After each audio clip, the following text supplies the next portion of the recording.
It's the Matt Sager Podcast, Tuesday, March 12th, 2019. Hope you had a great day. Mine was eventful. Mostly in terms of stuff I was absorbing for this podcast. There was so much crazy news going on that, I try and keep sort of running show notes throughout the day of, oh, that's interesting. This movie broke this box office record.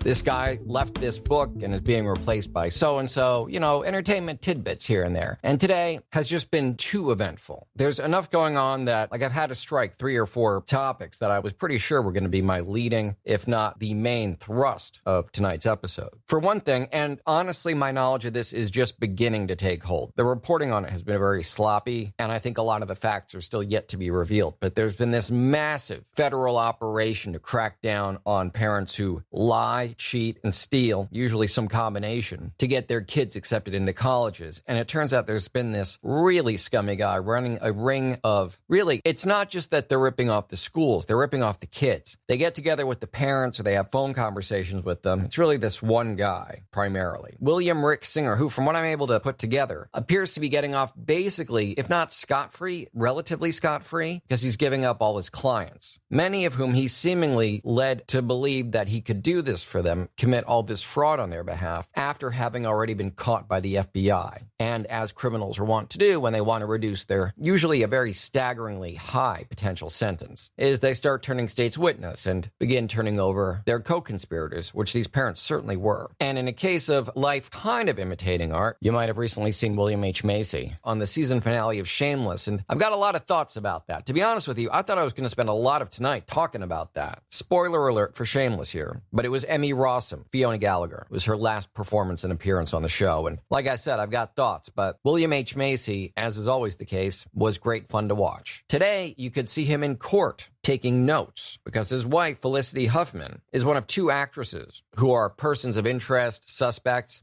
Huffman's been arrested. Her bond's been set at $250,000. The other actress, who's not been arrested only because she's out of the country, she will be arrested upon her return. There's a warrant for her arrest. Lori Loughlin, who I only really know her from Full House and to a lesser degree by way of news. I never watched it, Fuller House. But what they would do, I'll throw up a link to 1 or 2 articles about this scandal in the podcast notes and description for tonight. But the most common schemes seem to involve convincing some board that their kid was A, very smart, but B, learning disabled. And because they were learning disabled, this ringleader who ran a bunch of schools and who in various ways faked the results for the kids, first by being learning disabled and having that certified, made official. All of this, by the way, is going to be thrown out the window. All these protections for actual kids with actual learning disabilities, that, along with many of these faculty members, is going to be purged because the system has been caught. I mean, this is probably the biggest college scandal ever. More than 50 people are involved. Each of them paid anywhere between $15,000, more of them closer to $75,000 to this Singer character, who would then say, all right, since they're learning disabled, they've got to take the test at one of my private schools, which are out of state. Then they'd send the kids and go, yeah, just try and act a little dumb. So these poor kids are doing what their parents are telling them to do, which ostensibly, if they're anything like my parents, you did what you were told, is my point. And these kids had no reason to doubt their parents. They're scared. They're trying to get into the college of their choice. They've got no idea that mommy and daddy, in this case, it does seem to be largely mommies, at least among the celebrity contingent, are like Ma Barker. They're running criminal operations with the kids barely aware that anything's going on. So the kids go to these facilities, are able to take the tests, and have a few advantages built in. The first of which is they can take as long as they want. So rather than a timed test, they could spend days. Some of that is by virtue of the classification that they have, the bogus classification of being learning disabled. Now, again, I have to think about the parents and wonder, how do they think they're helping the kids if by getting them into the school of their choice, they're also getting them certified on record as having major learning problems, to say nothing of making them accessories to a crime after the fact? If they had so much as a hint that this was going on and didn't act on it, then these kids are going to get punished for the acts of their parents, which is really bad, really dumb. So on the one hand, the kids can take as long as they want in these private, unwatched facilities in which A, there's special rules for learning disabled kids, and B, who even cares about rules? They're being trained at a private facility by a known criminal who often as not will say, hey, great job, take the paper, hand it off to somebody else, and one of his employees will take the actual test and submit it. So it is quite common, for instance, that the kids' test results aren't shown at all, that they're immediately scrapped and replaced by these pre-taken tests that this William Singer set up for them. So it's a big big scandal, big scam. And I guess I'd care more if I cared about school and if I thought it was a little bit less venal and corrupt already. But the truth is, this may be a real nail in the coffin of some of these schools. Yale is one of them. They're going to have to do massive staff purges, something huge to signal to the public that they're worthy of their trust and the money that legitimate students pay, and the tests and the essays that actual students take and write. This is going to do a lot of damage, and in a country like ours, the USA, which is already way too deeply attached to a belief system in which we prefer our emotions to learning things. So, for instance, many major newspapers are called things like enemy of the people. They're screamed at Trump rallies. They're hated and despised. And if you believe that anti-intellectualism doesn't extend to college, I assure you, you're wrong. Colleges have to work night and day, booking every dumb, hard-right lecturer that they can. It's why Milo Yiannopoulos, or whatever his name is, was able to get so many gigs and so much money speaking up until very recently. There is this presumed anti-conservative bias. Well, now any kind of accusation against these universities is going to be much harder to disprove. I don't blame the universities, although one would like to think they had better oversight over this kind of thing, but this was a multi-tiered, and in fact, the FBI actually describes it as a nationwide conspiracy. So some of the bad actors were inside the schools, admissions officers, counselors, people who took some of these students based on false sports accomplishments. After meeting the students and seeing them play and realizing that they've been lied to, someone pays these sports counselors somewhere in the neighborhood of 30 grand, and suddenly you got a brand new student. This is not what education should be. I actually do have a lot of problems with the education system. But just as I have many problems with the press, who I do feel lie quite a bit, exploit and sensationalize, their role in the public sphere has never been more important, not in my lifetime. And the same is true of schools, but now knowing about journalism, knowing about facts, and coming from a highly educated background are all things that are going to make you suspect to new people that you meet, and these are arguments that will be used against you. Credentials which are meant to make you official, to prove that you've got knowledge, to show that you've put in the work and done all the required reading, learning, etc., are now going to be signs of, oh, so you're part of that scandal, are you? So it's terrible. There's never been a worse time for education and journalism to be considered suspect, and yet here we are. Question is where to go from here. It'll be interesting to see how this plays out over the next couple of days. I do think that colleges, I have an awareness that I should not about certainly how some branches of higher education trade in favors for money, admission for money. I've seen some ugly stuff. I did not know that it extended to basic Ivy League schools, and I did not know that there was a worldwide conspiracy where this guy was making hundreds of thousands of dollars from parents who it's not at all clear what their real goal was. They're not helping their kids by lying to them or by setting them off as being super highly qualified like lacrosse experts. What happens to these kids when they land in school, are thrown on the lacrosse team, and are asked, hey, we thought you were professionals? What is the kid to say who knows nothing about this scheme to which they've been made a party to? It's all really weird. I definitely recommend you read the articles that I'll link to in tonight's podcast description. It's very confusing, very interesting, and all in all, pretty sad. A sad commentary on parenting, the education system, and just the absolute tendency of power and access to corrupt. At a time when you really want to believe the best, this is not a very uplifting story, I've got to admit. So this is definitely bad news if you work in higher education, or even if you've got kids who are going to be students or who already are students. This kind of worldwide crisis hurts everybody, especially, I think, in this case, the not entirely innocent, but pretty much the victims in this, the kids. This is just crazy, and it is indicative, as far as other world events go, of how deeply the FBI probes before arrests begin to be made, before you start seeing progress on stuff. So if you, like me, are concerned about some of the very sketchy things being done around the world, and you feel helpless, you feel like the FBI is just not on the case, I do take from this some comfort that the FBI is actually quite diligent. And while these school admissions are hardly the most important thing on their plate right now, it serves as a sign that nobody is above the law. No one avoids scrutiny from the FBI.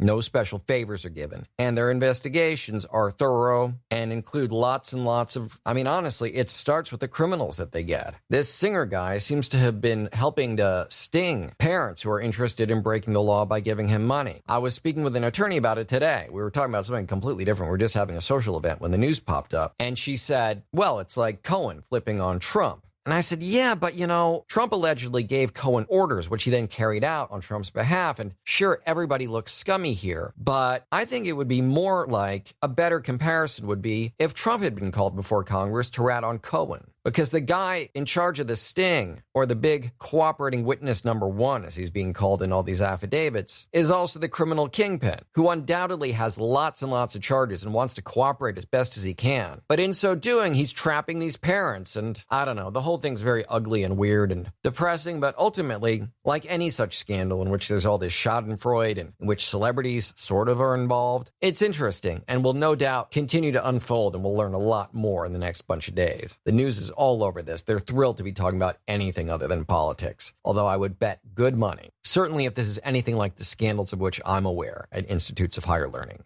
Before this is over, at least one politician is going to be named. That's my bet, based on nothing but speculation and a little bit of knowledge of corrupt institutions and who they tend to attract. I do really feel for the kids, although for all I know, the kids are giant assholes who knew everything. It just doesn't seem as if it's possible that they could have. And even if they did, I don't know. It's difficult for me to condemn someone who was brought up terribly and about whom that's really all I know. Like, I know people who've had great and terrible upbringings, and it's informed the way that they behave later in life. It sort of mapped that part of their life out for them, predestined them for that kind of life. But generally speaking, you can have real shitty parents and be a good person. You can even do all kinds of awful stuff at your parents' behest and still be a good person, just doing the best you can to please the authority figures that matter most to you in your life, people who brought you into this world. It is a real breach of trust of the education system and of the kids. It is a bummer. Good news, though, however, this is what I really wanted to talk about today. A few episodes ago on this podcast, I mentioned that a few DC comics had been pulled.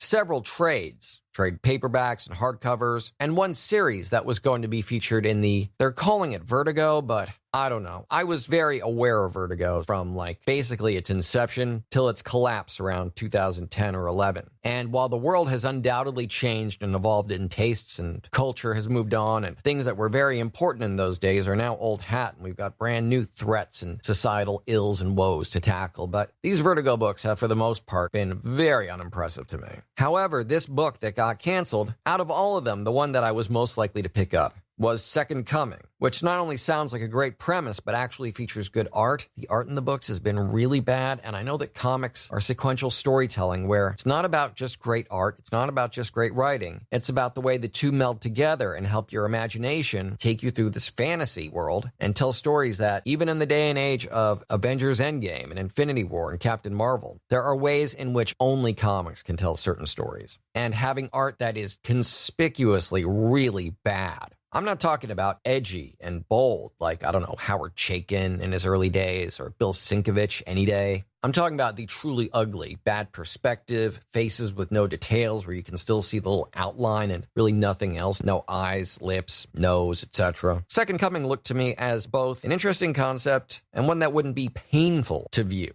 So that's the first good news. It's a creator-owned project, but Vertigo canceled in advance of the first issue because they were just being bombarded with hate mail and threats and, oh, you hate God, so we're going to bomb you. All this stuff that happens when it really shouldn't be this way. I'm not a theologian, but I think that if there is a higher power or higher powers, that if there's anything beneficial to them, that if they want the best for us, then they really approve of satire, comedy, laughter, all these amazing mechanisms to both make life fun and enjoyable, and to deal with tough conversations like, hey, wouldn't it be weird if Jesus was alive today? Which is what Second Coming was going to be about and will be, as it's been picked up by Ahoy Comics, a very new company with a few comics out now. I've read Captain Ginger and The Wrong Earth. Those are both excellent books. Those are the only two Ahoy books I've been reading, because I got a backlog of reading like you wouldn't believe. But these books are consistently great. The company's got a great roster of talent, and they've stepped up to show that not only are they creator-friendly, but that when you got a problem with your publisher because your title, your work is too risque, they'll step in and be the publisher who takes the risk for you. So Mark Russell, the writer, and Richard Pace, the artist, were bummed. They handled it very nicely with as much class as they could muster. And some part of them had to have known that this was a risk. That although Vertigo is allegedly the most edgy, bold thing in the world, it is now a subsidiary of DC Entertainment, owned by Warner Brothers and protected quite feverishly, lest anything happen that makes the public go sour on them en masse and start boycotting Batman and Superman and all the other stuff that makes them a whole lot of money. keeps the business afloat. So it's only a 6-issue miniseries as of now. It may expand into a full series if people enjoy it, and if the team of writer Mark Russell and artist Richard Pace are enjoying the story and where it's going and enjoying the work involved, then it may continue. Oh, and cover art, by the way, is handled by Amanda Connor, who does such great art, and in particular, she's a wonderful cover artist. That was the very first image I saw of Second Coming, was this great cover by Amanda Connor. So Second Coming, essentially Jesus is a superhero, done with humor and one supposes a fair amount of respect, I'm sure, is in fact going to be released. It's going to be given a chance to rise or fall on its own merits. And while I sympathize with people who get offended, I think free speech above all is really important. To think that one's religious beliefs enable you to silence other people, to suppress art, is very dangerous. That's not who we are as a country. Not being a Christian, I'm going out on a limb saying this, not being religious at all, but I don't believe that is in line with any true Judeo-Christian values. People have got to be allowed to laugh. And the church, it's one thing if you want to bring that book into a church and they say, hey, you want to leave that outside. But beyond that, any sort of outreach by any religion, sect, or cult into the world of commerce is completely inappropriate. And while I really understand DC's desire to stay out of this particular fray, to avoid, potential threats and violence to their staffers. And let's be honest, they've got a lot to lose if there's a massive commercial backlash. So I'm not saying I'd have made this call, but it's understandable. However, I really commend Ahoy Comics. First, for the work that they've already done that I've seen. They're really turning out to be, they're rolling out slowly. They don't have this huge lineup of books, which is wise at this point. But the books that they do have are universally great as far as I can tell. And now they're taking on new projects as well. Ones that the big two, no offense to them, just speaking honestly here, are not able to risk putting out themselves. And I do commend DC in particular for not saying, oh, this was our IP, or oh, you had a contract with us, and sure, we're not going to fulfill it, but you don't get to take it to another rival publisher either.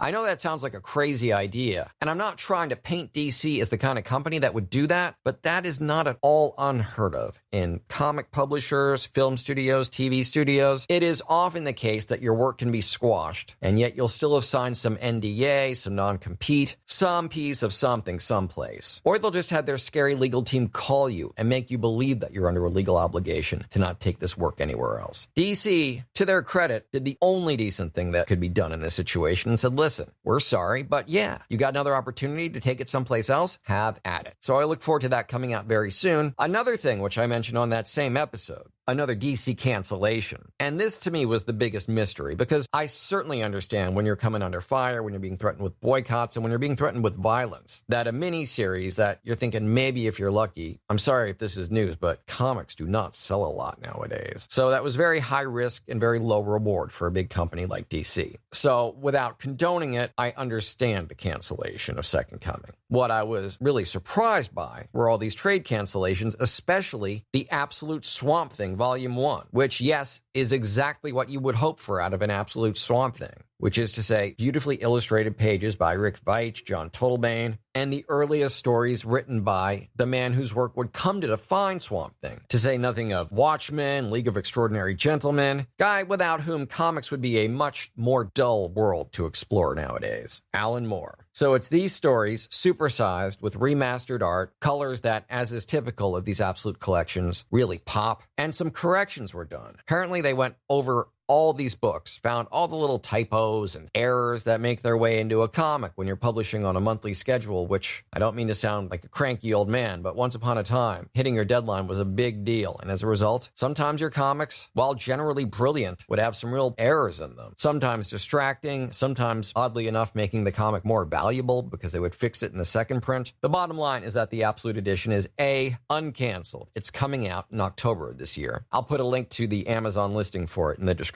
for tonight's podcast. And full disclosure, it's going to be an affiliate link. So if you end up buying it, I will make somewhere between 4 and 6%. Not a lot. But I tend to use Amazon links rather sparingly because I'm not about being a shill for anyone or anything. That said, the second I read that this book was back and ready to be pre-ordered, I did so immediately. And I'd advise you to do the same. Any fan of comics, modern comics in particular, the way in which they've gotten more intelligent and deep and more risky and exciting. And if you're at all a fan of any Vertigo book, past or present, the works of Alan Moore should be very inspirational to you. Ditto Rick Veitch, John Totleben, and this run of Swamp Thing stories stories in particular was like an inflection point where you really get to watch comics evolve in real time, or you did if you read the comics at the time. As it is, this book is going to be sort of a piece of living history, because not only had comics not gotten this exciting and deep and adventurous and experimental before this, the truth is that while there's all kinds of interesting story techniques and many wonderfully talented writers and artists, there's not really anything this hot, this exciting and bold on the stands right now. Not that I'm aware of. If you're aware of a book that's out on stands today that you think stands shoulder to shoulder with The Saga of the Swamp Thing by Alan Moore and these others, by all means let me know.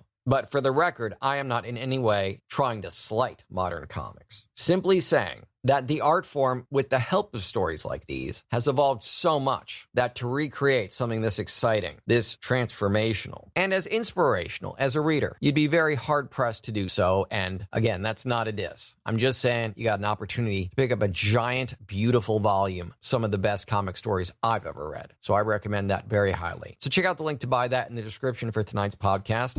Also, check out the links to my Patreon, patreon.com/Matt Sager, and my merch store from my friends at wehavemerch.com. You can buy Matt Sager Podcast t-shirts, hoodies, coffee mugs, and stickers. And more items coming soon, so do check those out. Also, you can get in touch with me. You can email matt@mattsager.com or call 646-535-4788. I'm also on social media. On Twitter, I'm @MattSager. On Instagram, I'm Real Matt Sager. And on Facebook, my personal page is The Matt Sager. My voiceover page is Matt Sager VO. And of course, this podcast has a page there, which you should be liking, subscribing to, all that. It's facebook.com/Matt Sager Podcast. For everything else, more social media handles and links, my articles and blog posts, voiceover reels and contact information, and even back episodes of this podcast. You can find all of that on my website, mattsagervoiceover.com.